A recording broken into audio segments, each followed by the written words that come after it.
On today's episode, we'll talk about method acting and how it came about, the importance of relaxation, the hunt for Red October, All My Children, and of course, making an impression on Jennifer Lopez's mother. Just a little bit of business before we start. There may be a curse word here or there in this episode, so please listen responsibly. As always, our website, theop.io, is up and chock full of tips, tricks, and gooey operator goodness. Make sure to check out The Breakdown, where the best operators in the biz explain shots they have done, The Musings, where we discuss everything from quick tips to larger concepts of storytelling, the answers, the images, and so much more. I may or I may not take a break or two during this episode, but I promise that none of them will be longer than 22 seconds. Finally, if you are enjoying the podcast, please follow us, write a review, share us with your parents, and talk us up around the water cooler with your friends. So grab a beverage, sit back, and enjoy the op. Thanks for listening. Lock it up, nice and quiet, and let's roll. Rolling. Victor 30 Echo, take 2. Hey, Mark. Hey, Mark. And camera set. And action. Hello and welcome back to the Op Podcast, the podcast where we talk about operating and the art of visual storytelling. I am Dave Comides, your host, and coming to you today from Ponce City Market in Atlanta, where I'm interviewing an actor who I'm working with presently on a movie here, Ronald Guttman. He has a prolific career. His IMDb is over 120 credits or so, but just some of them, not all of them by any means. Mad Men, Hunters, West Wing, All My Children, Godfather of Harlem, The Hunt for Red October, Mildred Pierce, Girl Most Likely, Avalon, Green Card, a ton of stuff on stage, and just the list goes on and on. He's a really interesting guy, and ironically, we're doing a movie where he doesn't actually have any lines, so that's sort of interesting in and of itself, which I want to ask you about. But thanks for being on the podcast. Thank you for having me. So you live in New York? Yes, I do. Yeah, and how are you liking Atlanta? In Manhattan, I should say, because now everybody's in Brooklyn. This is true. Yesterday, everybody was like, how do I like Atlanta? I don't know it well enough. This neighborhood I'm discovering, I like to stay around where I am. I have the belt line. I can take nice walks. I have a couple of stores that I like. Whole Foods is not far away. So you're good. And if it wasn't January, you could go outside. But we went to the movies the other day, and so I discovered the different neighborhoods and some architecture and fancy restaurants and all. But I can't really talk much about it, besides the fact that people are quite friendly. Yeah, good. So tell me, how'd you get into the business? How'd you become an actor? When I was 5 years old, my father used to go to China, and I imitated him to entertain my beautiful blonde mother. Is that true? Yes. And then at the age of 13, I got hired in high school to do a play, and then I did another play and another play. But you were born where? In Brussels. In Brussels. Okay. Why did your father go to China? He was a pioneer in business. Oh, wow. He wanted to explore. He spoke many languages, and he learned Chinese. Okay. And he wanted to practice and do business with the Chinese in the 1950s. Nobody actually went all the way. Now everybody studies Chinese in high school and other places. But and he would go for a month. It's a long trip, and so my mom would be a bit sad, and I would entertain her by whatever. So I mean, that's I think what I would tell my shrink. But otherwise, I just did theater, a lot of theater in Belgium. I went to law school at the same time, but I was one of the leading actors in the reputable theater company. And then I went to the National Theater in Belgium, and then at the age of 24, 25, I left and went to study with Lee Strasberg at the Lee Strasberg Theater Institute. Really? In New York and LA, and I had the last 3 years of his life, actually. What year was that? 76, I came, 77, 78, 79. He died in 80, I think, 81. And you actually studied with Lee Strasberg? Yeah, in his classroom, sure. 3 months, and then he would go to LA. And then I would do a play. I did a lot of avant-garde theater, Richard Schechner, Oedipus, for instance, and other. And then I also worked I would go back to Europe occasionally to go to work in Paris. Did you come to the United States with the idea of studying with Lee Strasberg? Yes. My brother was at Juilliard in violin. He's a quite wonderful violinist. Wow. Still has a wonderful career in Belgium, in Europe rather. And I had read the book of Actor Studio. I had graduated Belgium Conservatory. I had done a lot of theater. I had some lovely leading roles. I was a big fish in a small pond, and I became a little fish. Very how old were you when you came to 25. the States? And what was he like? Lee? Yeah. Well, He was quite somebody. He was a remarkable man. He had an amazing temper, and which was great because if you did something that disappointed him, it would really make you feel like you had not remembered or done the work. But I learned a lot with him, and I felt that he liked me somehow, and he said certain things that were very encouraging, and it made me want to stay. Yeah. And feel that I had maybe a place in this country where there's so many great actors. When you're doing plays back home, and then you come here and you study with someone like Lee Strasberg, is it building on what you learned, or is it a totally different? It was quite different because I was trained with the most kind of conservatory academic French theater, where results was more what mattered. While here, I learned more about process and all the different elements of the method. But like he said, you have to use the elements that you know, and you mix them together. Like he said, a salad is never confused; it's mixed up. Meaning you have to know which elements you're bringing into and how you use whatever elements in your daily life in the moment you have to do the scene and how to be present, how to prepare yourself and all. So I learned a lot from him, and I knew that he was, I went to Stella Adler for a year as well. Wow. So I came to America, like many people do, to improve my game. What year was this? Or years? 76. That's amazing. So I was lucky to have met him, and I remember vividly certain moments that we shared together. Yeah. And so then, I mean, had you moved here? Like, or were you going back and forth? Or? No. We took a little apartment in New York, Lincoln Tower, with my brother and I. We had a nice place up there facing Lincoln Center, which was the center of the world for us. For him, music and theater, and then just up and downtown, and go to Union Square where the school was. I love the fact that that's where you're living when you're a student. Times have changed. Well, yes, I'll bring it up for that reason. Actually, that's fantastic. And so, you were doing mostly plays, or were you getting into TV? Yeah, of course. Or? Experimental theater, Richard Schechner, the Performing Group, Performing Garage on Worcester Street. I got lucky. I got some jobs here and there, and then I went back to Europe to play the Elephant Man. Somebody had bought the right, in Paris. So that was an experience. It opened up Paris in a way. I still work there sometimes. I left. The thing is, when you go between two continents, two languages, and sometimes it's a bit confusing.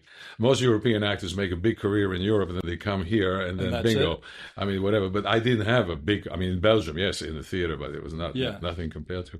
And so I did a lot of that back and forth kind of thing, working here and there, and in New York, I got an agent. After I came back, I was lucky to be hired, Tina Howe and Carol Rothman at the second stage with Annette Bening and Tim Daly to do Coastal Disturbances, a beautiful play that Tina Howe wrote. Okay. And it was a big hit. We did it second stage. We moved to Broadway, Circle in the Square. And it was a long run. It was like a 9-month run for me anyway, because Annette left after 6 months. Then Madeline Potter came in and replaced her. But that was like, wow, bingo. All of a sudden, I thought I came for maybe an audition or two and had an agent because somebody had introduced me to someone. And that was the beginning more of my, quote, American career. Yeah. Well, I don't know anything about, acting in plays. Is it the same doing it here as it is in Europe, other than obviously the language? But I mean, does it work the same? Is it the same process? And it's hard to answer. Every theater is different. Every production is different. Every ensemble is different. It's not even family. A fair question. Okay. I mean, you could say that every movie is a different experience. Also, not every producer, director treats people the same way. But no, there are rituals of theater. There are certain things. In America, you have to be more, maybe, I don't know, it's hard to tell. In London was an experience where we did a play I did 2 seasons ago, Peter Morgan's Patriots, at the Almeida. And then we moved to the West End, and Broadway followed by Sonia Friedman, moved the production here by Rupert Gould. And that was a revelation. As a European actor, I had never worked in London, and to see the English actors prepare themselves and how they treat each other, and that was a discovery. The land of theater. What was England. What was different? That was the way they treat one another, the ensemble spirit, the preparation, the games we play before curtain. We come another, before halftime in your dressing room, you actually hang out and toss the ball and play and laugh and warm up together. And there's the relationship with the stars of the show and the rest of the supporting cast is different as well. it's a little less. Everyone's on the same level. There, Yes, sort yes, of? it does. It does have an impact, and I could see that. it was wonderful. London, I would love to work there again. Not that they need me in London, God knows, but I had an interesting role that the producer insisted I played. Jewish intellectual mathematician of Russian time, whatever. That was a good role for me. So do you have a preference between being on stage and being in front of a camera? No, not really. I mean, stage is fantastic because sometimes after 6 months and you would have a matinee at 2:00 in the afternoon on Wednesday, you're not exactly as happy as, even though you may give a great performance when you don't want to go. That's a great thing about theater. Sometimes you do a show 8 times a week. Yeah. Well, and sometimes you're not really. It's like James Levine, who used to conduct the Metropolitan Opera Orchestra. I'll never forget, he said, it's your premiere, everybody's so excited, and it's going to be the big show, and prepare. It's a good performance, everybody's very happy. But with matinee on Sunday, you don't want to go, you want to stay at home, relax, and that's when you give the best performance of your life. Interestingly, it's because you're not, as there's not the pressure anxious and precious. whatever. Yeah, it's an interesting thing. Theater happens a lot. You surprise yourself sometimes. And you say, my God, what happened today? It was so different or better or whatever. What's the longest run you've ever done of something? In Paris, I did 9 months of a play, and then I did Coastal Disturbances, like I said. Yeah, it was a long run, and then Patriots. And do you work at trying to keep it from getting stale, or that's very important. If you go and you do this, you have to. You don't work it. You have to be ready. You have to trick yourself. You find yourself ways to be ready, to be in the moment. I mean, are you going on every performance and saying, "I'm going to try to do this," or "I'm going to try to do that"? Or sometimes, yes, because if you miss something, or you say to yourself, "How come I've done this so many times and I still?" This moment, you even have sometimes memory loss. Like all of a sudden. Oh, like I see. Exactly. You wonder, Really? why did this happen now? What was not thinking? I was maybe not in the moment. I thought I was. You cannot help but being not an automatic pilot, but it can trick you, and Sure. and then all of a sudden you have to revive yourself. You have to refresh certain things. I find it extremely challenging. I never get bored or stale on this. I find it very exciting to do a show. Do you find that from month 1 to month 9, you're changing what your performance is? It changes every time. It's changing every time. It's always different. That's amazing. And I guess there's so many elements to it, right? Yeah, and exactly. are these are silly questions, but I just don't talk to that many people who have a lot of stage experience. Are you aware of the audience? Of course. I mean, especially laughs. Sometimes they laugh and they don't laugh. It's, why didn't they laugh at this moment? What did I do wrong?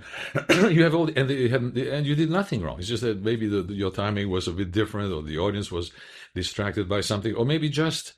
It's a mystery. It's a complete mystery. You play with the audience, to the audience, with the audience mostly. It's magically mysterious. And when the audience is responding, I'm assuming that you feed off of that. Yeah, of course you do, but that can also lead you in some terrible. I mean, bro, I'm not talking for myself, but we watch a show and people laugh and laugh all the time. You see the actors are pushing it and it becomes automatic and mechanical, and it's not necessarily the greatest performance because the audience loves it. Yeah. Yeah. You go to Broadway, you see many shows where people are like, ha, ha, ha, ha. Yeah. And it's like, sometimes. But that's what we're here for, sure. To entertain. Yeah. But I do play sometimes, we're not necessarily that funny. And the roles I play were not necessarily that, so it's you try to create a different mystery. Well, the most beautiful thing is to create a silence, a listening that you can touch, you can feel the density. What do you mean of the audience's emotion and silence? The silence of the audience. The silence. That's not a silence, but that's a deeply listening communion. And can you tell that from the stage? Yes, you can feel it. That's you amazing. can know that you've touched it. If you are touched, they will be touched. Really? So if you are not touched, I mean, every actor will tell you, if you don't feel it, the audience won't. Wow. That's rule number 1. It's true in the movies as well. Yeah. If you don't come with the intention and you're not thinking or feeling, whatever, it's not going to go. The screen's going to go. Is this Strasbourg stuff you're telling me here? Yes. Well, not only him. I think it's universal storytelling law that if you tell a story. No, it makes perfect sense. I just, like I said, it's not, this isn't usually where my head is. So it's fascinating to hear. And when you're in that moment, because the thing that is like, as someone who doesn't act, and this probably won't surprise you. The thing that overwhelms me is sort of like that you have to remember all these lines. But I guess when you're doing a play that long, it's probably just imprinted on some level. Yeah, I but mean, like I said, even though it's imprinted, that's the easiest part of the job, by the way, to yeah, memorize. I'm sure. But Although it can trick you all of a sudden. You may have it's happened to me on stage. I would be with Tom Hollander doing a scene that we had done I don't know how many times. Or Michael Stuhlbarg, who took over the role in New York. And it happened to me a few times. All of a sudden, I hit a word, or I don't know if it's age or just lack of. and you can't And, figure out. and it was the weirdest thing. But you can't It was, figure out what comes next, or you're sort of No, you come up with something else because you know the thought. You I mean, know you know the what you're idea, thinking. yeah. And you say, But but it's not- that's not the word. it's not the word. But you and you have a blank. But in blanks can happen. A lot of things can happen. Can you tell when another actor's having that? I just saw Bobby Cannavale in Art, and it was opening night, and at some point he turned around and said, "Line." I couldn't believe it. I was like, "Great, I'm not the only one." I never have done that, but Yeah. I could understand, There feel you what go. he was It's going through. opening night. Yeah. So, but by the way, that seems like I've worked with Bobby Cannavale. He's a good guy. Oh yeah, a good actor. It seems like and a great actor. But that seems like someone who's comfortable in their own skin that they'd actually do that. I would think In the skin right? of the character. Yeah, And yeah, the character knows what he's supposed to say, even if for some reason Yeah. the word is missing. Can you tell when another actor is having that problem? Oh, I mean, obviously I the guess lines you are would. different. Yes, I don't think it's happened to me when I was on Broadway. No, Yeah. Michael is very competent. I don't think he ever. Maybe I don't know, because a good actor will cover quote and even when you have a blank, you go after backstage. You go, "My God, did you realize what happened? Did you is that see right? my blank?" Yeah. No, what do you mean? I didn't notice didn't anything. notice.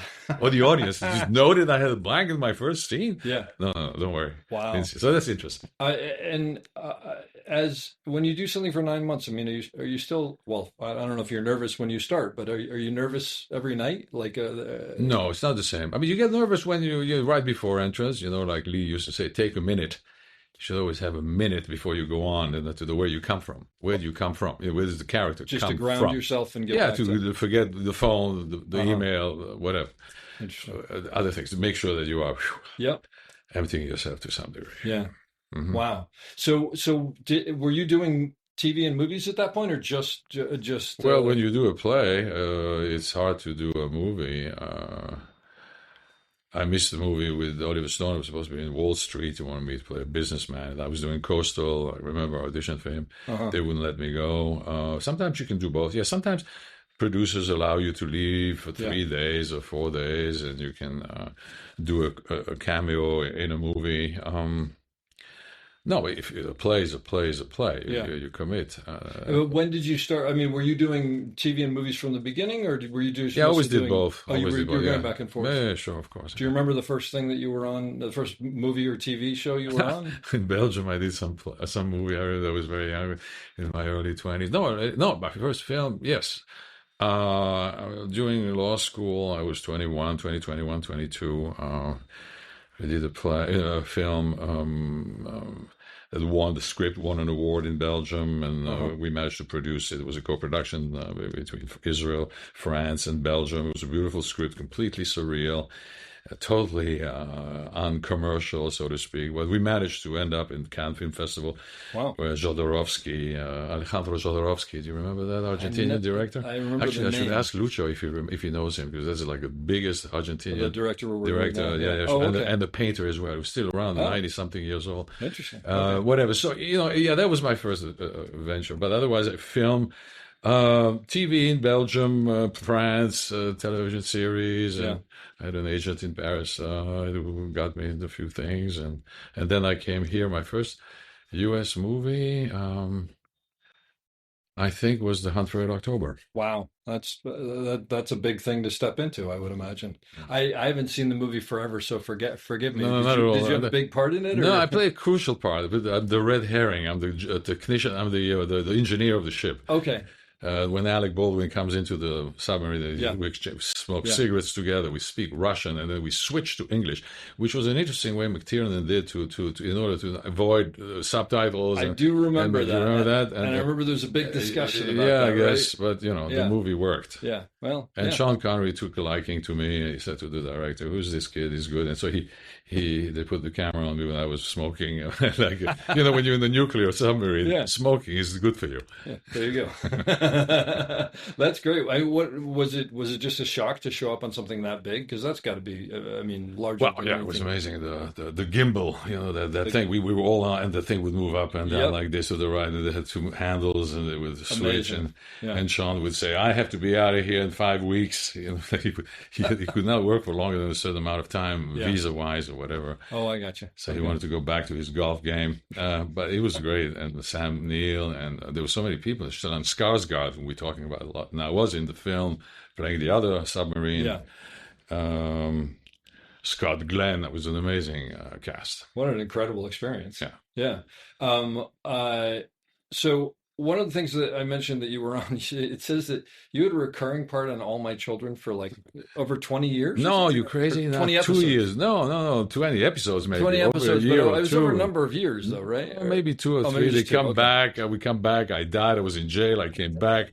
I died, I swear to God, they resuscitated me. Well, there you go. Franco Visconti. No, it was good when I met Jennifer Lopez's mother. One day at some, I don't know, premiere. She was socially, you mean, Socially, exactly. I never worked with her, but she was so happy to meet me. People who watch, they like, and I was a terrible guy when I did killing women and all that stuff. It was horrible.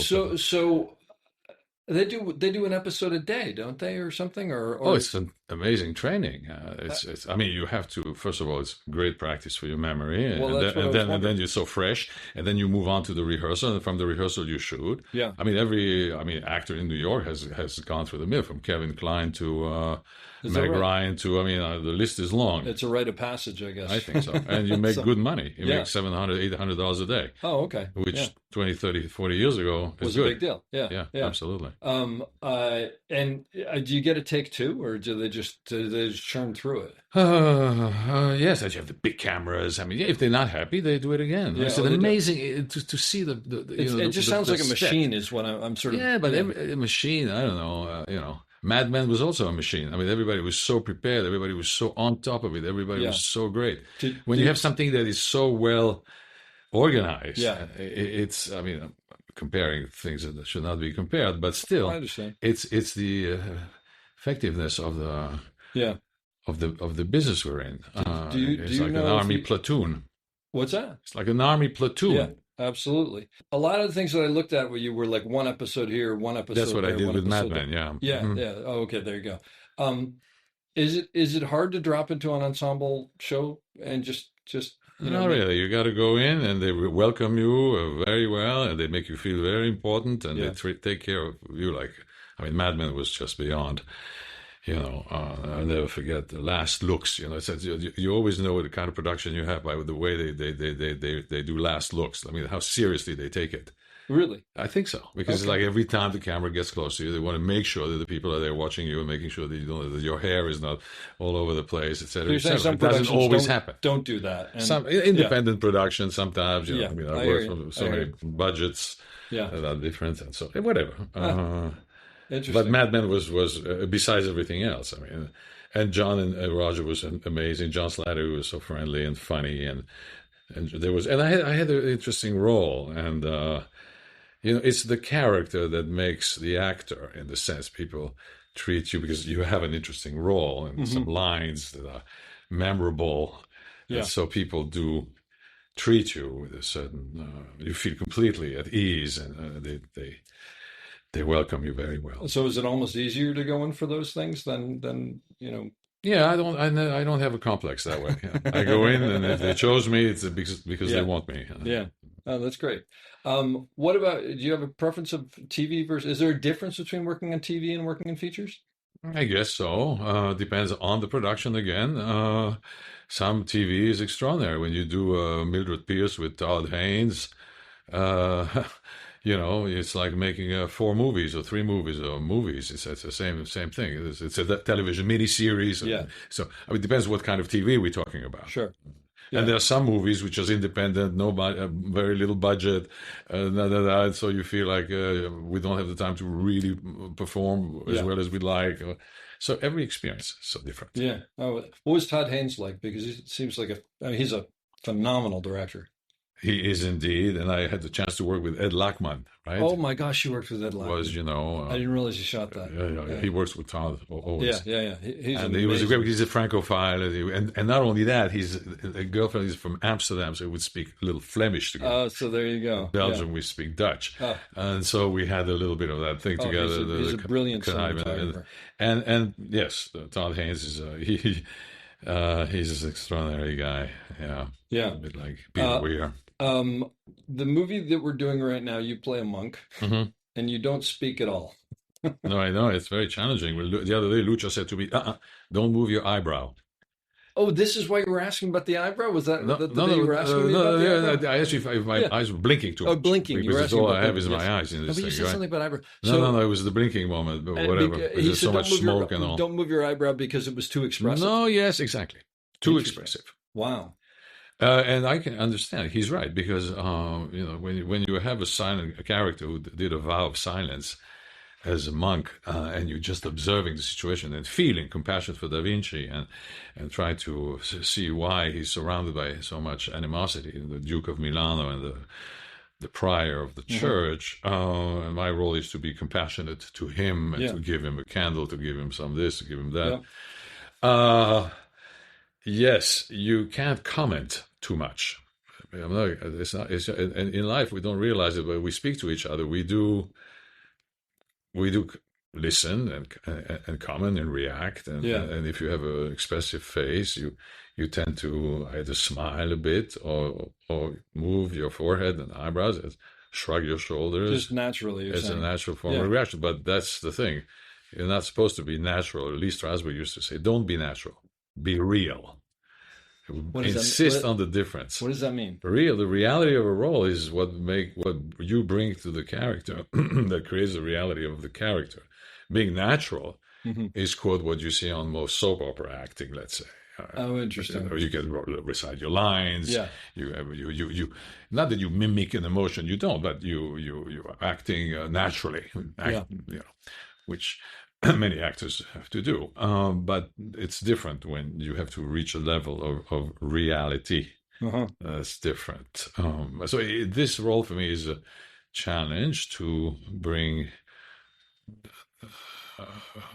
some truth to this very compassionate, observing, non-judgmental character by expressing almost nothing. That's why I wanted to ask you. For anybody who's listening, probably I realize they don't know, the movie we're doing is about Leonardo da Vinci, and you play one of the monks who's sort of watching him paint The Last Supper. So how do you? I mean, I can understand on a level how you would prepare for a script where you have, your dialogue and scenes and whatever. How do you prepare for something like this?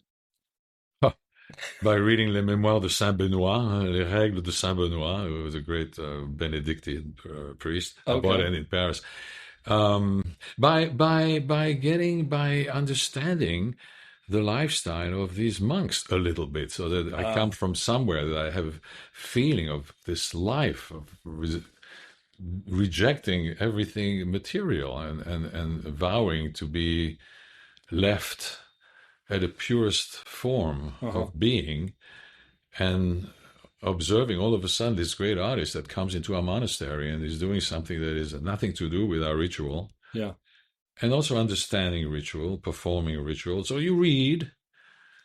I love to prepare myself that way, but also relaxing in this case for me is very important here, because like I said, it's all about, make sure my eyelids don't start blinking, because it's almost about doing less, not doing something. Exactly. Yeah. For me, it's challenging. It's funny because you're saying the ritual. I don't remember whether you were in that scene or not. We were doing a scene. I mean, there's so many scenes we've done where the monks are washing their hands, and I know you were in one of them, but I don't think you were in there yet. And the first take that we did, they were washing their hands the way that people wash their hands. I mean, they're, Yeah, no, they're cleaning but their I hands. told Lucio about the ritual. Actually, I told him about this because I saw Yeah.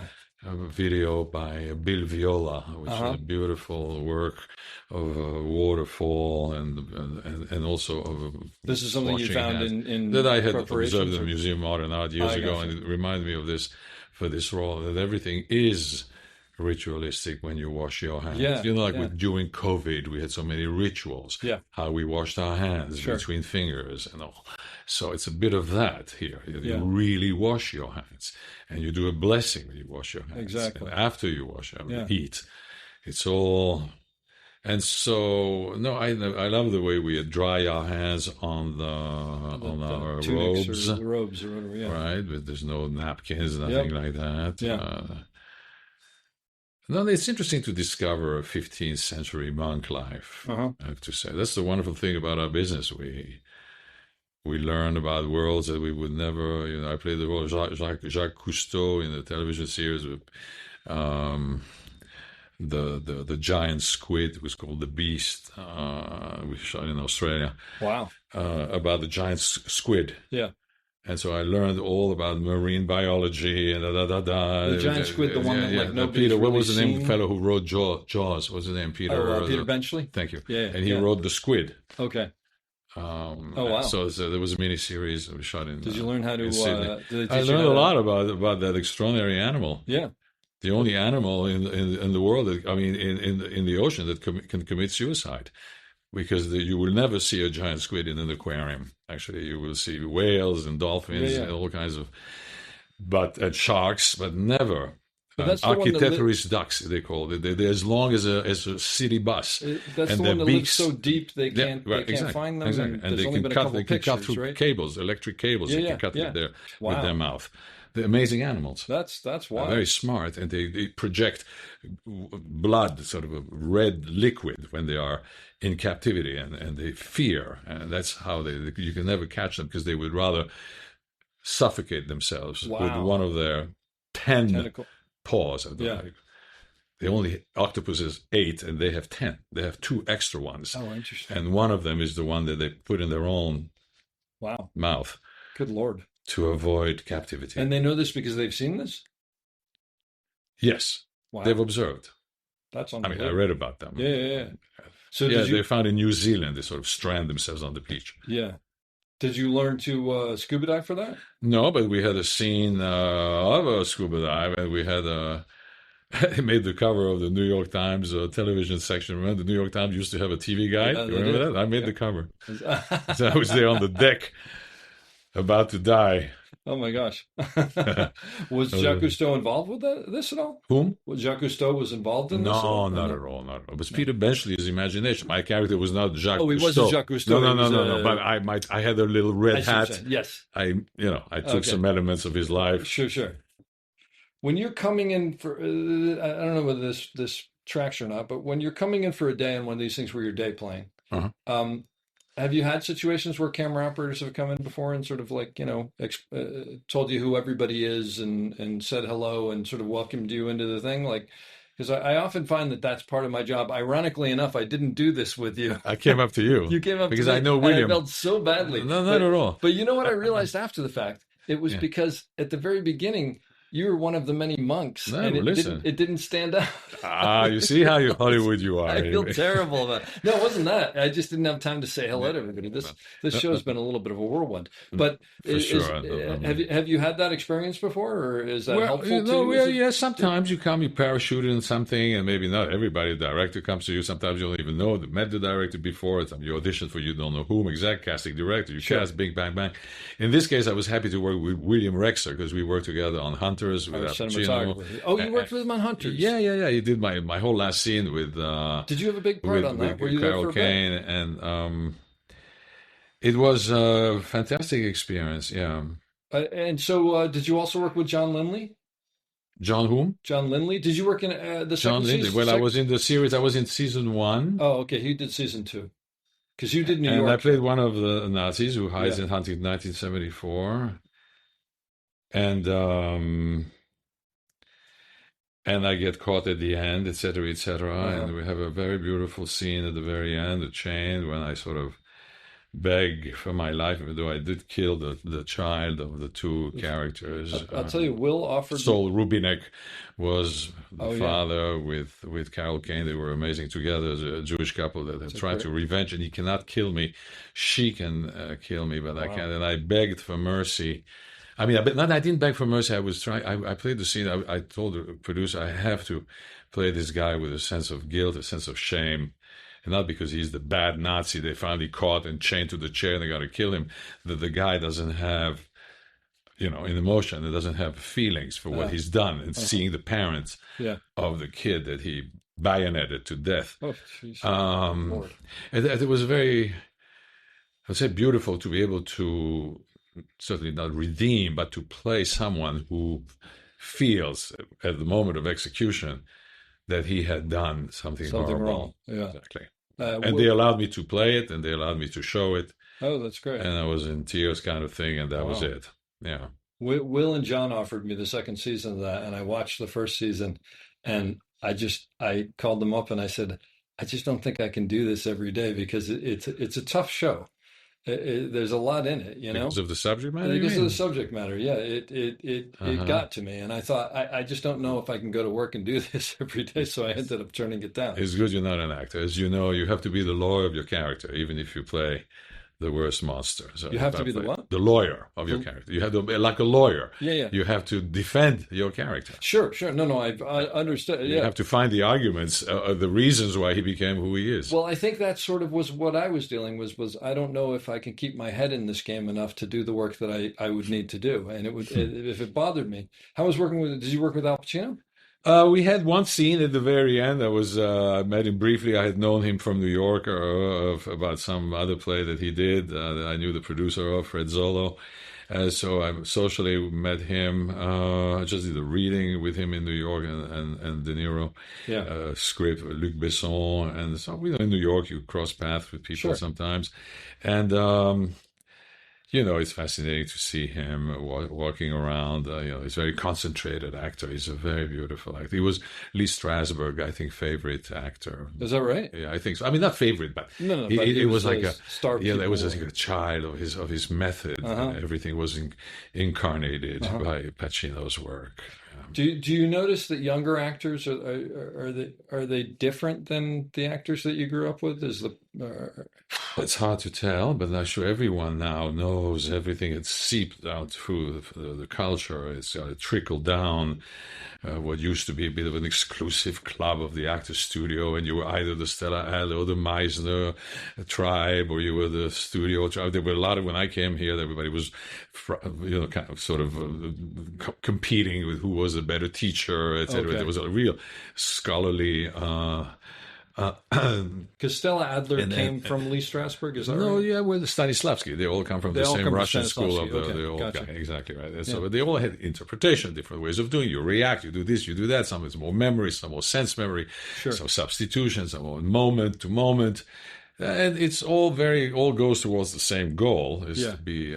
But now I feel like this is like a second nature to everyone. Everyone knows that you have to be real. Everyone knows that you must deliver emotion. Everybody knows their way to get there and to emote and to be real. I mean, I think just like in any discipline, like in sports, other thing, the technique gets better and better in a way. It improves.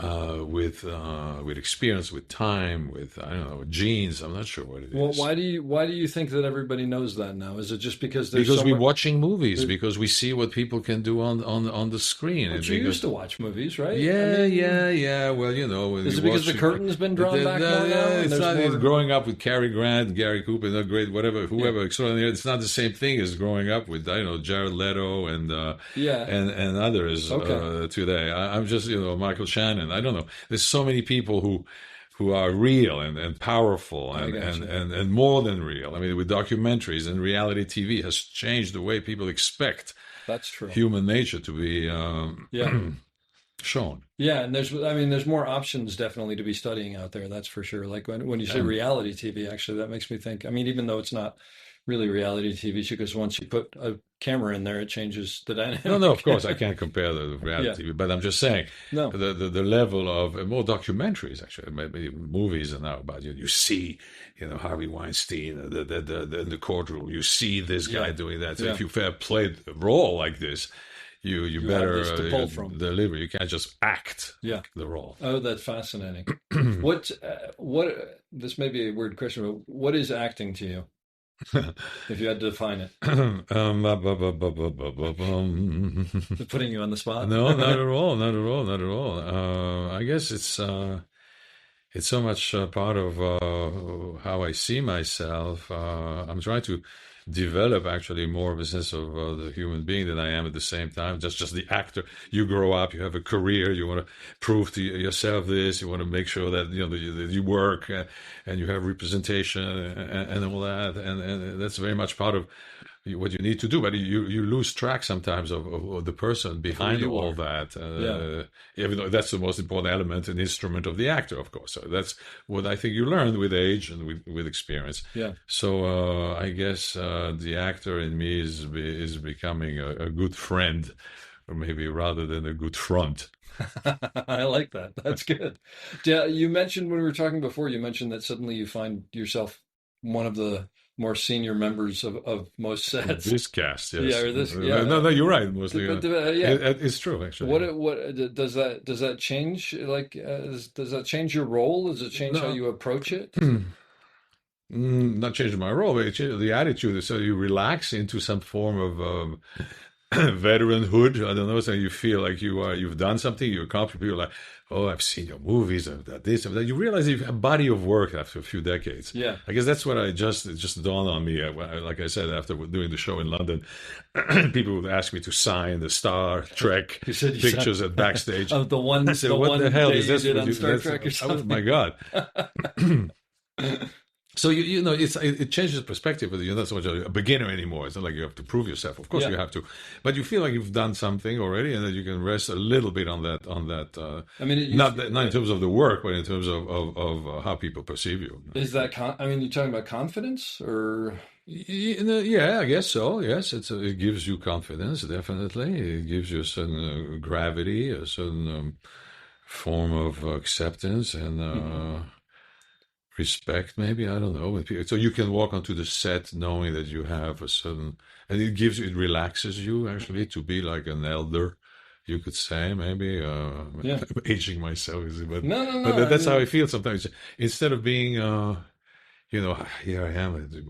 It's always the beginning. You always say when you have a job, it's the first time. You always have to prove yourself. You can't, necessarily rest on your laurels. But at the same time, if you have some laurels, or not laurels, but if you have some experience, no, but a career, a career, whatever, that gives you gravitas. Yeah, no, that makes sense. Do you get nervous when you get a job? At the beginning of the job, excited. One. No, I'm not nervous. When you get a job and you come finally to do it, no, I'm not nervous. I mean, nervous. No, I mean you want to see how everybody reacts to the character. Very quickly, you establish the character. You have to not own the room, but you have to be in the room. Yeah. In a way, when the moment is for you to be in that room, you have to be in that room. Meaning you've got to be in the right frame of mind and it's just the whole thing, the preparation, the moving back from the backstage to the set, how people are behind the camera. It's fundamental to have a rapport with you and with William. It's always been the most important part of the set has always been for me the DP, actually, more so than the director. Funny enough, it always connect with people like Alan Devio and people like that. You work with Alan Devio. Wow. Yeah, that's Walter Lasley. People like so. It's the artist. I always felt like the DP is the artist, the painter. Exactly. That's how I connected. Oh, that's great. That makes me very happy to hear. And have you shown up for a project where you've done the homework and you think you understand the character and you go in and the director has a completely different take on it, where you have to do an about face, or does that not happen? I would have to think hard about something like this. Maybe in the theater once I had a conflict with the director. We ended up parting ways, but that was a very small production down in New York, and for the most part, two different things. But It was more. It had nothing to do with the work necessarily. Yeah. It was personality clash. Understood. What's the best part of your job? Huh. Your favorite The part? way, actually, one of the nicest part of the way when you talk about it to your friends and you describe what you're doing while you're doing it before it's out, before it comes out, if it ever comes out, which is not always the case. It's something you're So excited about. you're excited to share because people are so interested, in the movie Yeah, business. what are you They're doing like, what are now? you doing? Or are you working? First of all, they're always surprised that you're working. Are you working? You're still working? You're doing something? Oh my God, it's wonderful. What are you working? Boom.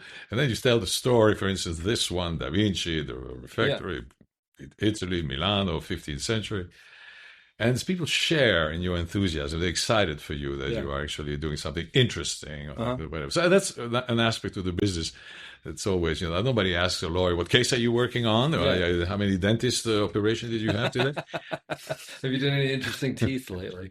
Whatever. That's So great. that's one aspect. Of course, besides that, it's the work. It's the satisfaction. Nothing is greater than having a long day in front of a camera and having that. Even if, in my case, this here, with small little, like the scene we did the other day with the light and he comes down, I give him the book, Yeah. he gives me and all that, the horse.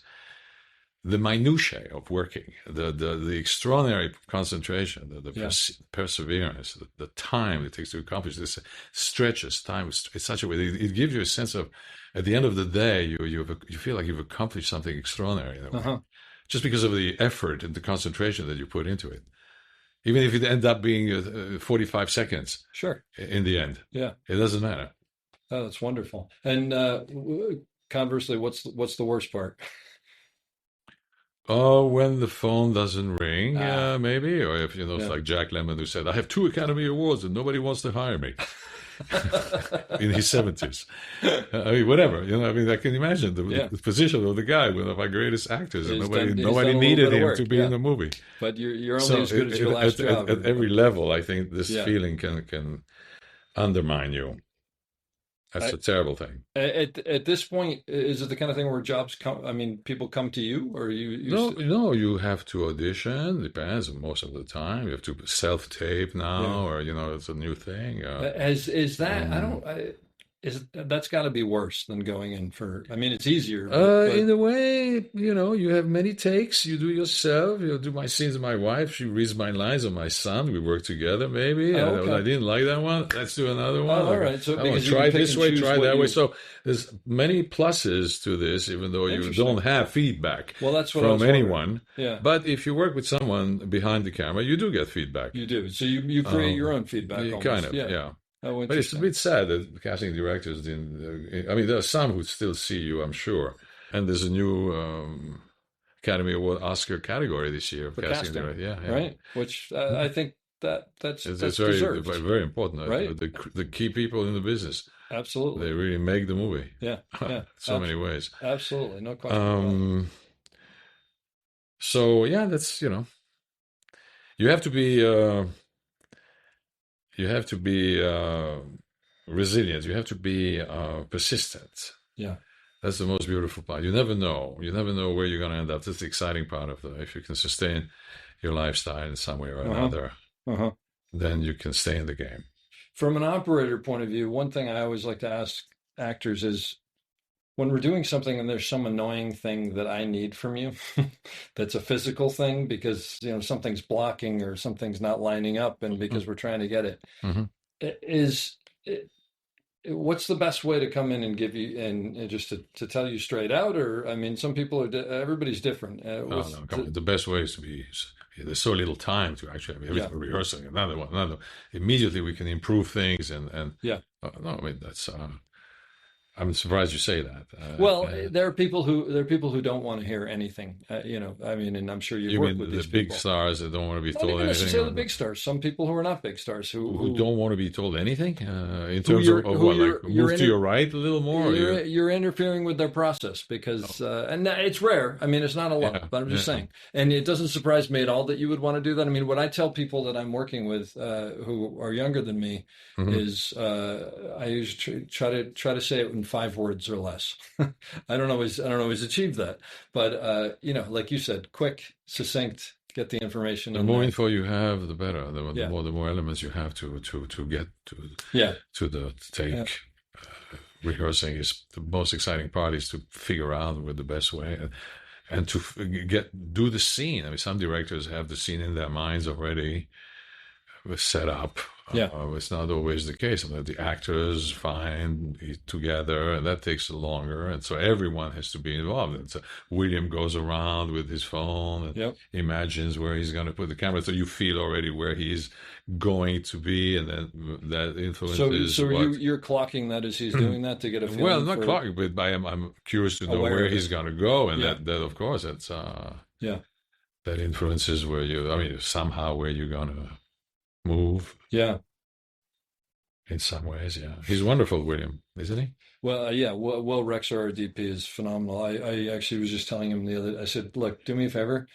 Call me for anything. I don't care if there's money. I don't care. It's your first time working with him? This is my first time working a full job with him. We've done small things here and there, but we've never done a full job together. And he's just, the things that I love, first of all, he's so talented. It's ridiculous. He's a nice guy, too. He's a lovely guy. He's generous. He's a mensch. And also, but the thing is, he just he loves doing this. and I work with people who are happy to be doing this, but he just has a love. No, you're right. He never seems tired or he's just patient. He's always so excited about everything. It's great. And the other thing that I really like about him is there are things that we've tried to do that haven't worked, like because we have a small budget, we have small time or whatever, and there's never negativity with that. It's just okay. That's not how do we achieve what he doesn't we wanted victimize in some other way. No victimization. It's just moving right along. I can't wait to see Testament of Van Lee. Oh, it's unbelievable. It's absolutely it's like I told him when I saw it. This is a movie that Will shot that just came out. It's kind of an event more than it is a film. I mean, it's an experience. It really is. You kind of get a little bit of a feeling of what it must be like to be in a religious fervor because the way that it's built. And there's this whole thing that he did very specifically where at the beginning of the movie, the camera is on the outside of the action. And by the end of the movie, you're literally in the center of the dancing circle. It just gets drawn. It's really, the whole thing's so designed. It's beautiful. It's amazing. It's going to be a nice thing for him to be. It's really, and he put a lot of work into it. So it's good. Are there any up and coming actors that you look at today and you think are just, the work they're doing is unbelievable? Like who do you look up to? You mean of younger people that I've seen? I think it'd be easy to say actors have been around forever, but people who are coming onto the scene now. Sure. Very curious to see what Philippe Ettinger does with this Da Vinci. He has a very interesting face. He seems to be very concentrated. He plays Da Vinci. Actor. Yeah, he was wonderful in Josephine. It's just at Sundance. Mm-hmm. This week, I'm going to Timothée Chalamet because I think he's a very interesting guy. I haven't seen his latest film, but God knows that he has great talent. I love my friend Ansel Elgort, who did learn Japanese and was fantastic in Tokyo Vice, learning, and he's going to play another any he will do soon. So he's a friend of the family, and so of course I root for him.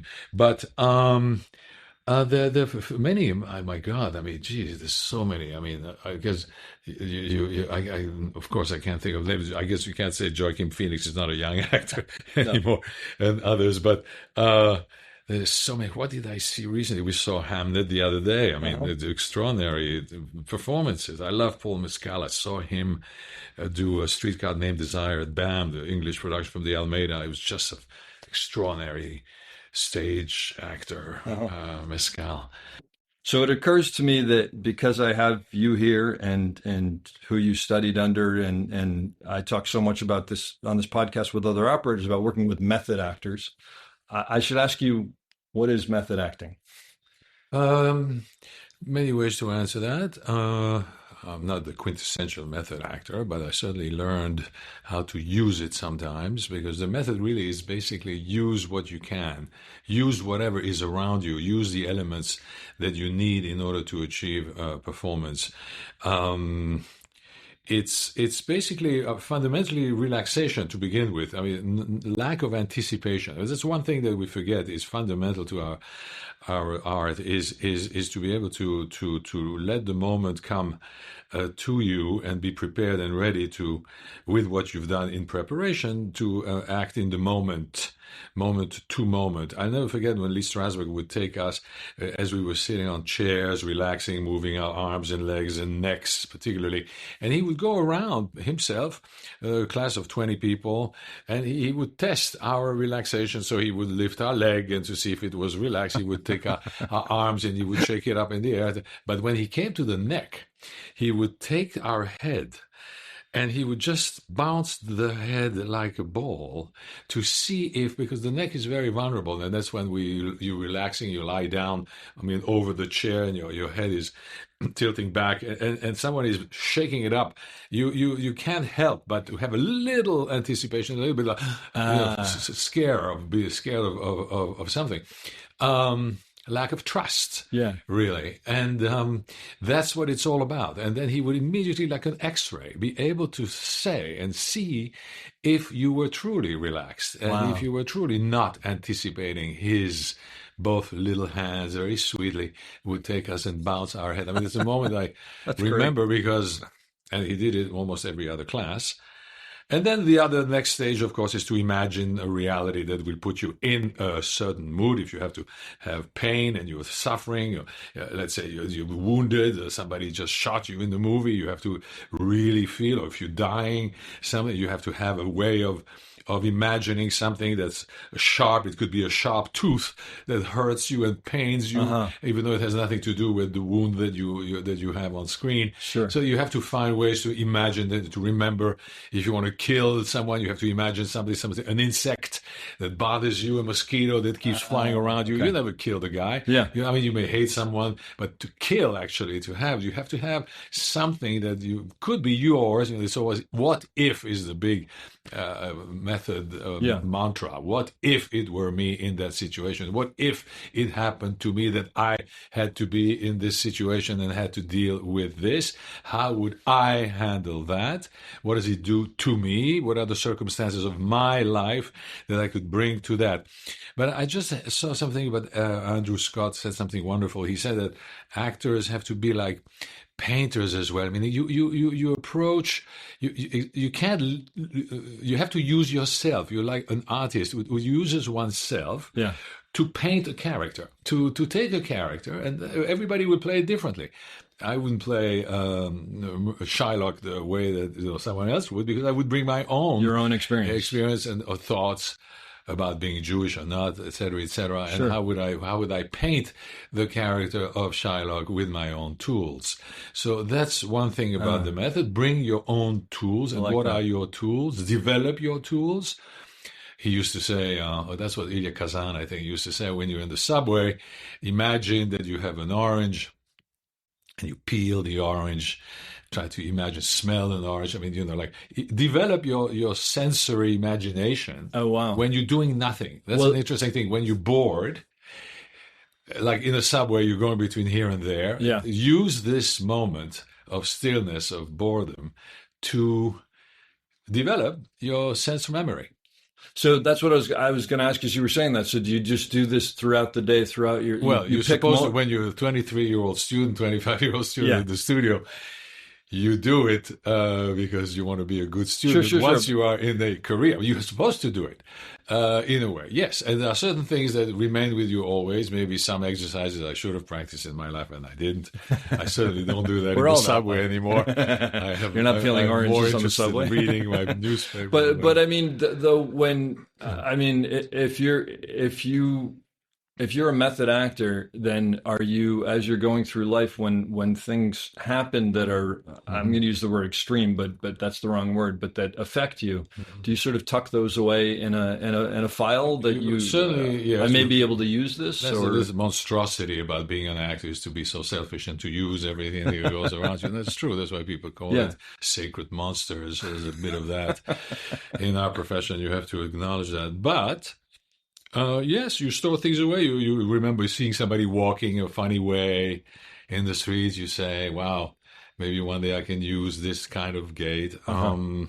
Or you can easily imagine other things that you see and you smell. The sense of smell is very strong. We all experience taste and smell, but smell brings you back to your childhood, to memories of your, the father's aftershave, things like that. It's very powerful. Sure.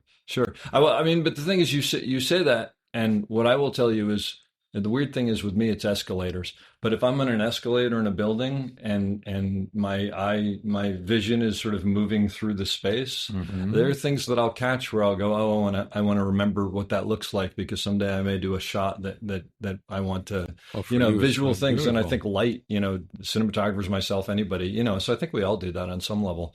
But one of the things that I'll say is, when I think of working with a method actor, the ones that I've worked with who, I mean, I think are method. I mean, I don't know if they are or they're not. I'm sure there are levels. With some of them, they don't want to know that I'm there. They don't want to know about the process that I'm doing. They want nothing to do with the technical aspect of it, because they're in their own reality. Yeah, but there's many different types of personalities. Some people need to be communicating with everybody on the set and want to be close to everyone, and then take a minute or two and be back to themselves. So this was my question. I mean, so method, there are people who are method actors who will turn it on and off, would be how I would say it, as needed. Right. I mean, the very serious, dedicated actors would be able to concentrate themselves. They don't want to be distracted. They want to shut off the noise. And it's true, you have to do that. So dressing room is very important. With a trailer, you have to go back to your room. You are, you have to be concentrated. That's one thing. How do you develop concentration? And now we all have our cell phones on the set, and we bring out Instagram while between takes, and that's not necessarily a good thing, because it does distract you. Messages, oh my God, I've done, sure. It used to not be like that. It used to be maybe you had the New York Post or the Times in the to distract yourself, but you have to find what you need to stay anchored in a certain mood of the character, for sure. But it's also, I don't believe, many actors who are famous, Daniel Day-Lewis, among others, of course, De Niro, for being constantly in that mood. Talk to me like this, don't call my name, call me by the character. That's very valuable and wonderful to know. But it doesn't have to be the case for everyone. You can back and forth. Once I studied with a Russian director from the Stanislavski School in Moscow, who, from the theater of the art, the Moscow Art Theater, who said that sometimes the further away you are, the better it is to come back to it. Meaning, like, you are in character, but then you completely get out of character. You do something completely different. You go out, you have fun, whatever, with friends outside, with the crew. You hang out, you talk, you do something, and then boom, the distance between what you are in character and who you are as an actor outside of that is good to preserve, to go back and forth. Like Edward Albee says in Zoo Story, sometimes it's important to go out of your way in order to come back a short distance correctly. That's a line by Jerry in Zoo Story. Sometimes you could go out a long way out of your way in order to come back a short distance correctly. I always thought that was an interesting thing to bear in mind when you work, and sometimes you find yourself, oh my God, I'm not in character anymore. I'm distracted. Never mind. You will be able to come back to it. That's a good thing. More it's intensely. Not a bad thing. If and is that because when you come back to it, you're almost reinvigorating? Yeah, or but rediscovering it comes back to you if you've done the work. You know who you are. You know what the character is. Yeah. And I don't think you have to hold on to it all the time. Interesting. That's my method. No. Yeah. Look, and obviously everybody's going to learn it and then put their own spin on it. Whatever works. Works. If it works, it works. Yeah, exactly. Like whatever works. That's a big part of whatever you find your own way of mixing many things together. Like Lee said, salad is never confused; it's mixed up. I love that. And then is basically all of this designed to sort of find those. You try as an actor. Are you basically trying to find those moments of truth, of reality? Is that kind of what the final goal is, or is maybe? Yeah, but you can also use your imagination. I remember William Dafoe, one of my favorite actors. I think told me once. I don't think he works like the method at all, and he's so powerful in his way of doing things. He's an amazing theater actor and a great film presence. And he has his own method, and he comes from avant-garde theater. So I don't know what he's doing, but it's working. It works. Yeah, there you go. What's your great white whale? Like, what's the genre that you haven't done that you wish as an actor you would do, or is there one? Is there something?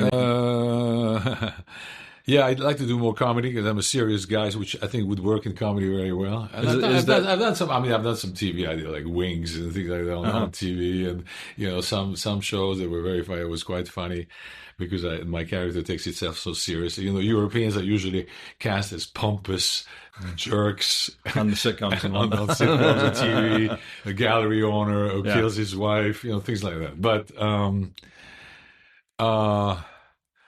yeah, I mean that's that definitely. I would love to explore more of that in my genre, and also action. I love action. I mean, I'm pretty good at. I did a couple of action films with a gun and taking on terrorists and shit like that. Oh wow! All right. So I like the uniform, the stuff like that. I'm pretty good. I have a big voice, and my face lends itself to authority, and so I like to have more of that. Great. For sure.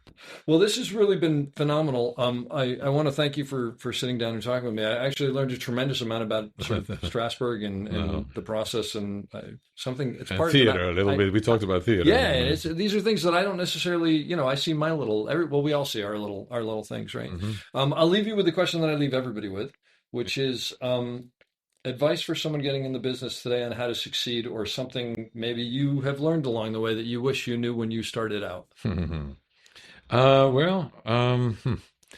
Don't be too arrogant if you start with a lot of successes. Sometimes at the beginning of your career, you hit the road running. Be careful. Be humble. Be resilient. I mean, don't give up. Not do everything. Far from it. But go from stage readings to big movies. Don't be too selective. That's what I mean by arrogant. As you said, that's not for me, or I'm too good for that, or I've done this. Why should I do this? Yeah. That's a dangerous trap.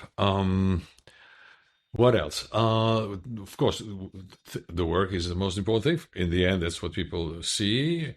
But it's also who you know. It's not just what you do. It's who you know. I mean, you have to be connected to people. You have to stay in touch with friends. You have to be you can't be too transactional, even though we live in a very transactional world and business. It's hard to avoid it, and New York City is, by definition, a very transactional Big Apple. Yeah. But it's good to have that in mind. But it cannot. Don't show it. Don't. That should not be your own and your main drive.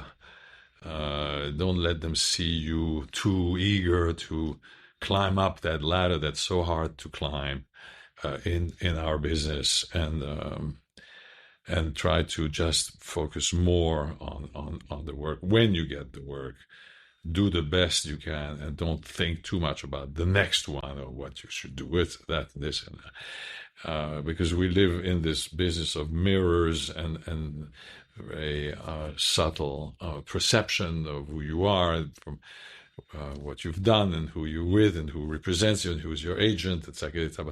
But there's no business like show business, and there's no rule. By that I mean everyone has a different career. Everyone has a different story. Mm-hmm. And you compare yourself, you can't help it, of course, but it shouldn't be the number one thing. And it's hard at the beginning. It's so much competition. You're envious. Don't be envious. Don't covet is the 10th commandment. Let's end up with that. I hope you enjoyed that as much as I did. We'll be back soon with another great episode. Don't forget to check us out on theop.io for all sorts of information on operating and storytelling. So thanks for listening, and have a great day.